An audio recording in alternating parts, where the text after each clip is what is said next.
முதல் காதல் இத பத்தி சொல்லும் போதே மனசுக்குள்ள ஒரு சின்னதா ஒரு சந்தோஷம் இருக்கும். மழைத்துளி வந்து நம்மள தொட்டுட்டு போற மாரி ஃபீல் ஆகும். இந்த மாதிரியான ஒரு காதல் கதைய நம்ம இன்னைக்கு பார்க்கலாமா? பூமுகாங்கிற ஒரு சோழ நாட்டுல ஒரு செல்வந்தர் வாழ்ந்துட்டு வந்தாரு. அவரோட மனைவியோட இழப்புக்கு பின்னாடி அவரோட மகள அவரு ரொம்ப செல்லமா வளர்த்துட்டு வராரு. ஒரு நாள் அவன் ஒரு தூக்கு தண்டனை கைதிய பாக்குறான். பார்த்த உடனே காதல் வயப்படுறான். அவன் ஒரு வழிப்பறை கொள்ளைக்காரன். திருடன முதல் பார்வையிலேயே காதலிச்சது மட்டும் இல்லாம பத்தி தன்னோட அப்பா கிட்டயும் தன் தோழிகள் கிட்டயும் சொல்றான். முதல்ல அவங்க அப்பா அதிர்ச்சி அடைந்தாலும் தன்னோட மகளோட விருப்பத்தை நிறைவேற்றுறதுக்காக மன்னர் கிட்ட போய் அந்த செல்வந்தர் பேசுறாரு. மன்னரும் இதுக்கு சம்மதிக்கவே இல்லை. ஆனா ஒரு பெண்ணோட ஆசைக்கு இணங்க இறுதியா மன்னரும் சம்மதிக்கிறாரு. அப்புறம் என்ன, அந்த திருடனுக்கும் அந்த செல்வந்த பெண்ணுக்கும் கல்யாணமும் நடந்து முடிக்குது. வாழ்க்கை நல்லாதான் போயிட்டு இருக்கு.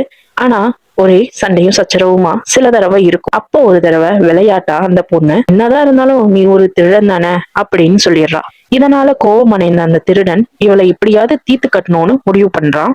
தன்னோட குலதெய்வ கோயில்ல ஒரு விழா இருக்கிறதா சொல்லி அவளை அழைச்சுக்கிட்டும் போறான். குலதெய்வ கோயில்ல வேண்டுதெல்லாம் முடிச்ச வாட்டி அவன் மனைவிய அவன் ஒரு மலை உச்சிக்கு கூட்டிட்டு போறான். அங்கதான் அவன் அவனோட முகத்தை காட்டுறான். திருடன்னு சொல்லி தன்னை கீழ்த்தனமா பேசுறதுக்காக அவளை கொலை பண்ணவும் முடிவு பண்றான். அவளோட நகைகள் எல்லாம் கழட்டி அவன்கிட்ட கொடுக்கவும் சொல்றான். மனம் தளராத அவன் நகைகள் எல்லாம் அவன்கிட்ட கழட்டி கொடுத்துட்டு, உன்னை 3 முறை சுத்தி மட்டும் வந்துக்கிறேன், இதுதான் என் கடைசி ஆசைன்னு சொல்றான். அவனும் அதுக்கு சம்மதம் சொல்ல இவ அவனை 3 முறை சுத்தி வரும்போதே கீழே தள்ளி விட்டுறான். தன்னோட காதல் முடிவு தோல்வி அடைஞ்சனால மனம் வெறுத்து போய் அவ கால் போன போக்குல போகிறா. போகும்போதே அவ வழியில அவ முடியவும் பாதியா வெட்டிக்கிறா.